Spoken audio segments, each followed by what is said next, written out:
ये जमीन अल्लाह की जमीन है। अच्छा। और इस जमीन पे रहने का हक, अधिकार सिर्फ ईमान वालों का है। अच्छा। अल्लाह को और अल्लाह के रसूल को मानने वालों का है भाई। और गज़वा हिंद क्या है? भारत की बहन बेटियों को हमारा कत्ल आम करके उठा के ले जाएंगे। अच्छा। जब तक जी चाहेगा। बड़े बड़े मौलानाओं की, पॉलिटिशियंस की पाकिस्तान की ज़बानी क्या था? अरे मुझे तो वो वाली हीरोइन पसंद है, मैं तो उसे लोंडी बनाऊंगा। इस्लाम का एक ही कानून है, जहाँ पर वो रहेगा अल्लाह के सिवा किसी की इबादत नहीं कर सकते। नमस्कार सर। जी जी, वालेकुम नमस्कार। अच्छा, वालेकुम नमस्कार। नमस्कार नहीं बोलेंगे? एक्स मुस्लिम होना यार, अच्छा अच्छा अच्छा, ठीक है। थोड़ी सी मोहर तो रहनी चाहिए। क्योंकि लोग कहते हैं ये झूठा है, ये एक्स मुस्लिम नहीं है। तो मैं कहता हूँ भैया अब वीडियो कॉल करके खतना शरीफ देख लो। अच्छा अच्छा अच्छा, देखिए जैसे कि अभी जो बिहार में SIR हुआ था उसको लेकर के जो है ना बहुत सारे अफवाहें बनाए जा रहे हैं। अब SIR बंगाल में और भी स्टेट में हो रहा है, लेकिन ममता बनर्जी कह रही हैं कि जो है ना SIR के नाम पे वोट काटा जा रहा है। आप क्या कहते हैं इस पर? हाँ। अरे भैया ममता सॉरी, ममता दीदी को अपना वजूद खतरे में दिख रहा है ना। यही वो ममता दीदी है जो पहले घुसपैठियों के को बाहर निकालना चाहती थी। जब उस वक्त की सरकारों ने इनकी बातों पर ध्यान नहीं दिया, उस वक्त की सरकारों की गलती है। फिर उन्होंने देखा कि दिमाग थोड़ा चलाया, मेरी बात तो कोई मान नहीं रहा केंद्र, तो क्या करूं, ये तो बढ़ते जा रहे हैं। तो फिर उसने देखा अपनी कमजोरी को अपनी ताकत बना लो। जी जी। तो घुसपैठियों की अगर सारे निकल जाए तो मैं गारंटी से कहता हूँ ममता दीदी आपको, आप मुख्यमंत्री तो दूर MLA भी बनकर दिखा दीजिए। मतलब MLA भी नहीं रह पाएंगे भाई, जैसे केजरीवाल साहब नहीं रह पाए, है ना। तो अब आप देखें कि मुझसे एक चाय पी रहे थे हम, कहीं ऐसे ही कुछ जानने वाला बोल रहा है, ऐसे बात चल रही थी। तो उन्होंने कहा कि घुसपैठिए जो हैं बंगाल से, रोहिंग्या वगैरह, ये पूरे देश भर में हैं। जी। और इनको जो शिनाख्त मिली हुई है, शिनाख्ती कार्ड है, जो पहचान पत्र है इनका, वो पूरा दे दिया गया इनको, यहाँ की नागरिकता। और रिक्शा चला रहे हैं या कहीं चाय बेच रहे हैं या जो महिलाएं घरों में जाके काम कर रही हैं, इलेक्शन से पहले इनके पास एक मैसेज आता है, तुम्हारा टिकट और साथ जाने के साथ रिटर्न टिकट मौजूद है, आओ वोट डाल के जाओ। हाँ, जैसे कि सर आपने बोला कि नहीं, एक मिनट पूरी कर लूँ। वोट डाल के जाओ, और अगर वो आने से मना कर दें, हाँ, तो नागरिकता कैंसिल। वो जहाँ से तुम्हें लाए उठा के वहीं फेंक देंगे। तो सारे के सारे दौड़े दौड़े जाते हैं, और दौड़े दौड़े जाते हैं। जो बेचारा रिक्शा चलाता है वो चालू के डब्बे में लेटरिन के पास बैठ के धक्के खाता हुआ जाता है, उसे मिलता है एकदम स्लीपर का टिकट। और जो कोई थोड़ा सा ऊंचे कद का हुआ तो थर्ड AC मिल गया। तो कैसे छोड़ देगा भाई ममता दीदी को? हाँ, घुसपैठियाँ को भर रही हैं और भरती जा रही हैं। आप देखिए बहुत जल्दी वो दिन दूर नहीं है जब आवाज़ उठेगी पश्चिम बंगाल से, हमें अलग देश होना है या फिर हमें बांग्लादेश में जाना है। अभी तो बांग्लादेश ही पता नहीं कहाँ कहाँ तक, ये आसाम तक, वहाँ तक बताता ये हमारे एरिया है। मतलब पूरी दुनिया पे ये देखो, इनके बाप ने इनको दुनिया दे दी क्या? पूरी दुनिया पे अपना हक जताते हैं, और जताएं भी क्यों ना, क्योंकि इनका जो अकीदा है, इनकी जो श्रद्धा है, इनकी जो मान्यता है, ये जो दुनिया बनी है हमारे प्यारे प्यारे आका हज़रत मोहम्मद मुस्तफ़ा सल्लल्लाहु अलैहि वसल्लम के सदक़ा तुफ़ैल में बनी है।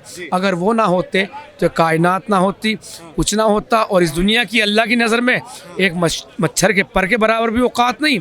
औकात है तो ईमान की औकात है, और ईमान इन्हीं के पास है। हम सब बेईमान हैं। तो आप जहाँ पर भी रह रहे हैं, जो भी आपका घर है, आप इस्लाम के मुताबिक घुसपैठी हैं। अच्छा। आपने कब्जा कर रखा है। ये ज़मीन अल्लाह की ज़मीन है। अच्छा। और इस ज़मीन पे रहने का हक, अधिकार सिर्फ ईमान वालों का है। अच्छा। अल्लाह को और अल्लाह के रसूल को मानने वालों का है भाई। तो आप क्या सोच रहे हैं? अच्छा। गज़वा हिंद क्या है भाई? सुनन नसाई की 3175 हदीस है शायद।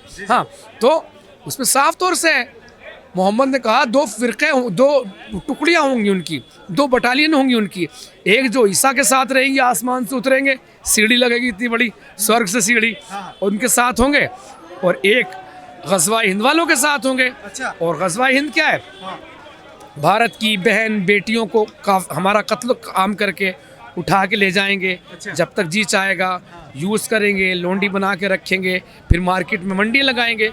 वही हमारे पैगंबर साहब ने किया है, साफ तौर से लिखा हुआ है, तो ये इस्लाम में जायज़ है। अभी जो मिशन सिंदूर शुरू हुआ था, बड़े बड़े मौलानाओं की, पॉलिटिशियंस की, पाकिस्तान की ज़बानी क्या था, अरे मुझे तो वो वाली हीरोइन पसंद है, मैं तो उसे लोंडी बनाऊंगा। लोंडी बोले तो लॉन्डी बोले तो रखेल अच्छा। बनाऊंगा। तो ये दीन ये शिक्षा देता है भाई। तो घुसपैठिया ये तो देखिए नालायकी कहूँगा, उस वक्त की चरखा काट के आज़ादी मिल गई। भगत सिंह तो बेकार में ही शहीद हुए, है ना, चरखा काटने से आज़ादी मिल रही थी। और एक मैं कहना चाहूँगा इनके भीमटो के लिए, भीम टू हाँ, जो जय भीम के साथ मीम का नारा लगाते हैं, आप जय भीम कहिए, मुझे कोई एतराज़ नहीं। बिल्कुल। भीमराव अम्बेडकर साहब की मैं भी इज्जत करता हूँ, रिस्पेक्ट करता करनी भी हूँ, चाहिए, हाँ। लेकिन जय भीम के साथ जब जय मीम लगाते हैं, आप मुसलमानों की गोद में बैठ जाते हैं। हमारे तेग बहादुर साहब के कैसे कैसे कत्लेआम किया गया है वो सामने है भाई। जय भीम, भीम खत्म, मीम ही रह जाएगा। जहाँ जहाँ इस्लाम पहुँचा, आप बताइए, सऊदी अरब, वहाँ पर यहूदी भी थे, ईसाई भी थे, नास्तिक भी थे, मूर्ति पूजक जो बुत परस्त भी थे। जैसे आज का हिंदू अरबी में बोले तो बुत परस्त है, ऐसे बुत परस्त थे, उन्हें जो भी क्या हो। 360 मूर्तियाँ थी, हमने नहीं है, बुखारी वगैरह में सब में मिलती है, सारे तोड़ दिए मोहम्मद साहब ने, तो सारे भगा दिए। कहाँ गए? जहाँ भी इस्लाम पहुँचेगा वहाँ कोई और आइडियोलॉजी नहीं पनप सकती। 14% समथिंग पाकिस्तान में थे गैर मुस्लिम, उसमें हिंदू भी ले लो, सिख भी ले लो, जैन भी ले लो, बौद्ध भी ले लो, क्रिश्चियन भी ले लो, 2% पूरे नहीं बचे। 24% थे बांग्लादेश में, पूरे 7% नहीं बचे। क्योंकि इस्लाम का एक ही कानून है, जहाँ पर वो रहेगा अल्लाह के सिवा किसी की इबादत नहीं कर सकते। हाँ, अल्लाह अकबर पहला जो शब्द आता है, अल्लाह अकबर, अल्लाह सबसे बड़ा है। अगर मैं इस मोहल्ले का सबसे बड़ा इंसान हूँ और मैं लिखा हूँ मिस्टर इमरोज़ आलम सबसे बड़े इंसान है, तो मुझे अपने बड़ा होने पे कहीं शक है। अल्लाह अकबर, अल्लाह सबसे बड़ा है, तो इंसानों से तो मुकाबला करेगा नहीं, तो अल्लाह को शक है मेरे खुद अल्लाह भी कोई खुदा है। अशहदु ला इलाहा इल्लल्लाह व अशहदु अन्ना मुहम्मद रसूलुल्लाह, मैं गवाही देता हूँ, अशहदु ला इलाहा इल्लल्लाह, मैं गवाही देता हूँ नहीं कोई माबूद सिवा अल्लाह के, जो मैंने कान से सुना नहीं, आँख से देखा नहीं, मैं भैया उसकी गवाही कैसे गवाही दूँ। तो बात चल रही हमारी घुसपैठियों के ऊपर। तो भाई मैं भी एक पाकिस्तानी एक्स मुस्लिम लड़की से शादी करने वाला हूँ, बहुत जल्दी आपको खबर मिलेगी। दूसरी सीमा हैदर होगी। हाँ, और मैं घुसपैठिया नहीं कहूँगा, वो भारतीय संस्कृति से प्यार करती है, इस्लाम को छोड़ चुकी है, सनातन में आना चाहती है, एकदम कट्टर सनातनी है। पूरी जांच एजेंसियों को मैं सौंप दूंगा, पूरी प्रेस कॉन्फ्रेंस करके जांच लीजिए, परख लीजिए।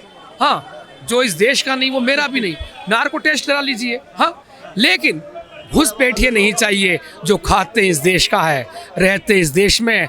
अरे घुसपैठिए तो घुसपैठिए जो यहाँ पे रहने वाले हैं, उनसे वंदे मातरम कहलवाइए, उनसे भारत माता की जय कहलाइए, ये हमारा भाई कह देगा। मैंने इनको एक बहुत अच्छी बात बताई, वंदे मातरम की बात की है तो थोड़ा सा उस पर हम बात कर लेते हैं। करेंगे। जैसे ये भाई कह देंगे, मैंने भाई को कहा कि जैसे फैज़ खान साहब हैं, नाज़िया इलाही साहब हैं, अंबर ज़ैदी साहिबा हैं, है ना, और ये सुबही खान साहिबा हैं, है ना, तो इस तरह के टीवी वाले मौलाना बन सकते हैं। लेकिन परफेक्टली अगर आपको बनना शुएब जमाई, आपको बनना साजिद रशीदी, हाँ, आपको बनना मदनी, तो ये ड्रामा नहीं कर सकते। मैं बोलता हूँ भारत माता की जय, मैं बोलता हूँ वंदे मातरम, बुलवा के दिखा दो।